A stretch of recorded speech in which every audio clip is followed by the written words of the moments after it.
মামলা সূত্রে পরিচয়, এরপর প্রেম, অতঃপর বিয়ের নামে নাটক সাজিয়ে দিনের পর দিন ধর্ষণের অভিযোগ তারই বিরুদ্ধে। শুধু তাই নয়, নিয়েছেন মোটা অঙ্কের টাকাও। এসব অভিযোগ যার বিরুদ্ধে, তিনি একজন পুলিশ কর্মকর্তা। ঘটনাটি নিয়ে মুখ খুললে মিথ্যা মামলায় ফাঁসিয়ে দেওয়ার হুমকিও দিয়েছেন তিনি। তাহলে এখন কি করবেন ভুক্তভোগী নারী? মানিকগঞ্জ থেকে সুজন খন্দকারের পাঠানো তথ্য ছবিতে চাঞ্চল্যকর এই ঘটনার বিস্তারিত জানাচ্ছেন এসআই রাজ। একটি মামলার তদন্ত সূত্রে পরিচয়, তারপর প্রেমের ফাঁদে ফেলে বিয়ে, মিথ্যা বিয়ের নাটক সাজিয়ে ৫ লাখ টাকা কাবিন দেখিয়ে সুমি বেগম নামে এক নারীর সাথে মাসের পর মাস শারীরিক সম্পর্ক করে তার সর্বস্ব হাতিয়ে নেওয়ার অভিযোগ উঠেছে মানিকগঞ্জের হরিরামপুর থানায় কর্মরত এএসআই আলী আকবরের বিরুদ্ধে।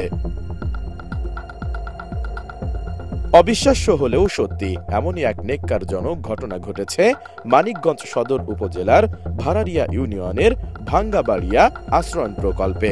ভুক্তভোগী নারী সুমির পিতার নাম আব্দুল সালাম মোল্লা। এ নিয়ে ভুক্তভোগী নারী সুমি বিচারের দাবিতে প্রথমে অভিযোগ করে এসপি অফিসে, পরে লিগ্যাল এইড একটি অভিযোগ দায়ের করেন তিনি, কিন্তু লিগ্যাল এইড তাদের দুজনকে মিলে যেতে বলে। এএসআই আলী আকবর রেগে মেগে ছাপ জানিয়ে দেন তিনি মিলবেন না সুমির সাথে। উল্টো তিনি মোটা অঙ্কের টাকা দিয়ে বিষয়টা ধামাচাপা দেওয়ার চেষ্টা করেন। তাই পরবর্তীতে বাধ্য হয়ে সুমি বেগম বাদী হয়ে মানিকগঞ্জ কোর্টে প্রতারণা করে ভুয়া বিয়ে ও নারী নির্যাতন আইনে একটি মামলা দায়ের করেন।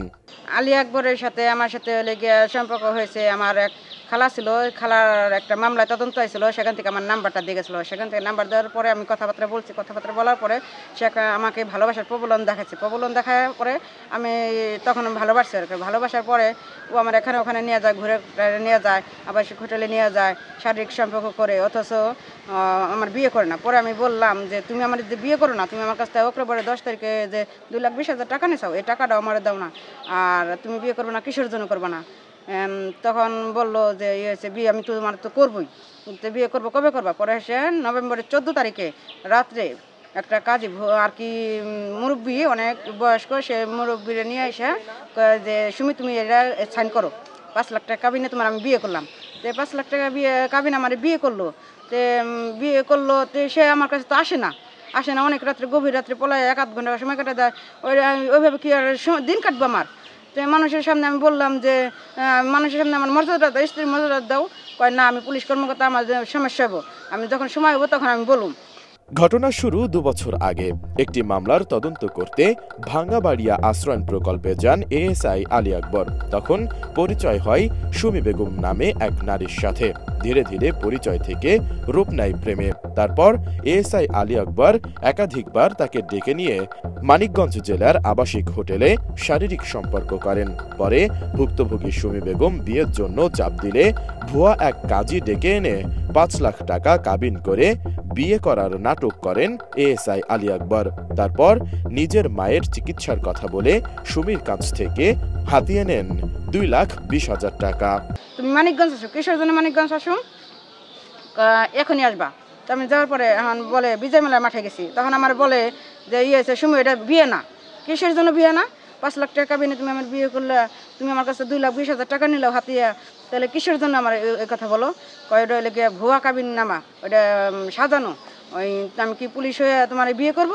আর পুলিশ হয়ে কি আমি কি অত বোকা যে তোমার কাছে টাকা নিই, ডকুমেন্ট রাখুন? আমি বললাম ডকুমেন্ট রাখবো না, আল্লাহ দেখে নাই, আল্লাহ আছে না? তুমি আমার অসহায় নারী, আমি একটা বিধবা নারী, আশ্রয় প্রকল্পে থাকি, তুমি আমার সাথে এইভাবে কিসের জন্য করবা? তো এইভাবে বলার পরে এক পর্যায়ে সে আমাকে অনেক হুমকি দিছে, আমার বাবারে ভয় দেখাচ্ছে, রাস্তাঘাটে মানুষের আর কি অপমান করাইছে। ডিজাইন, এলিগেন্স, বিউটি, সেরা পণ্য সবার জন্য জেভিকো। কিন্তু ঘটনার মোড় নেয় তখন, যখন টাকা নিয়ে সুমির বাড়িতে যাওয়া আসা বন্ধ করে দেন এএসআই আলী আকবর। তখন সুমি বলে, তুমি আমাকে বিয়ে করলা, মায়ের চিকিৎসার কথা বলে টাকা নিলা, কিন্তু আমার কাছে এখন আসো না কেন? এমন প্রশ্নের জবাবে এএসআই আলী আকবর সুমিকে ডেকে নিয়ে বলেন, আমি তোমাকে বিয়ে করি নাই, ওইটা ভুয়া বিয়ে ছিল। এলাকাবাসী বলছেন, গভীর রাতে পুলিশের এএসআই আলী আকবরকে সুমির বাড়িতে যাওয়া আসা করতে দেখেছেন তারা, কিন্তু এএসআই এর মিথ্যা মামলার ভয়ে কেউই ক্যামেরার সামনে কথা বলতে সাহস পাচ্ছে না। এতে পুরো আশ্রয়ণ প্রকল্প জুড়ে আতঙ্ক বিরাজ করছে।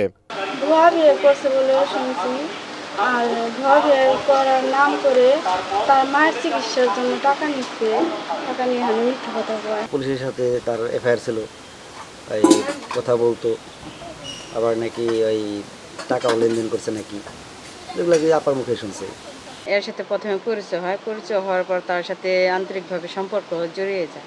জড়িয়ে যাওয়ার পরে সে এলে বিয়ের একটা প্রবলেম দেখায় যে তোমার হাজব্যান্ড নাই, মারা গেছে যেহেতু, তো তুমি একা মানুষ, তোমার জীবনে একটা সঙ্গী প্রয়োজন আছে। তখন আমার বোন আবার বলছে আমার 2টা বাচ্চা আছে, তাহলে এই বাচ্চাদের নিয়ে আমি কীভাবে কী করবো, মেনে নিবা?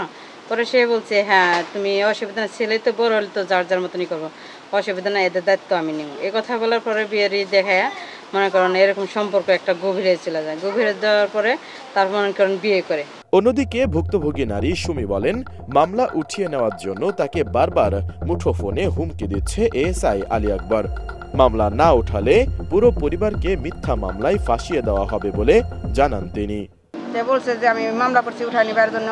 তারপরে আমি করলাম ডিসেম্বরের 26 তারিখে এসপি অফিসে একটা অভিযোগ করলাম। এসপি অফিসে আমি মনে করছি যে সে পুলিশ কর্মকর্তা, কোনো ন্যায় পাবো না, এই বুঝে আমি লিগেলে অভিযোগ করলাম জানুয়ারির 28 তারিখে।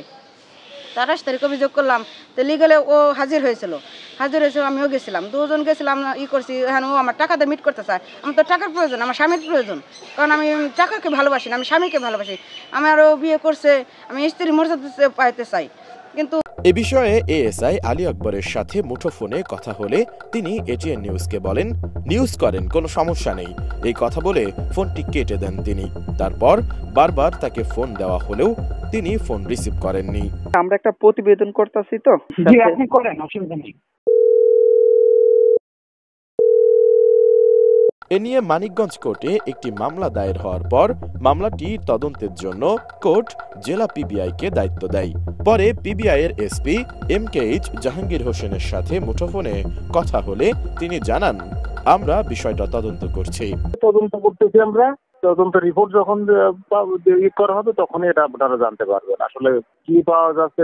যে অভিযোগ করে সেটা তো অবশ্যই তারও যেমন ভ্যালিড গ্রাউন্ড আছে। SI রাজ, ডেস্ক রিপোর্ট, এটিএন নিউজ।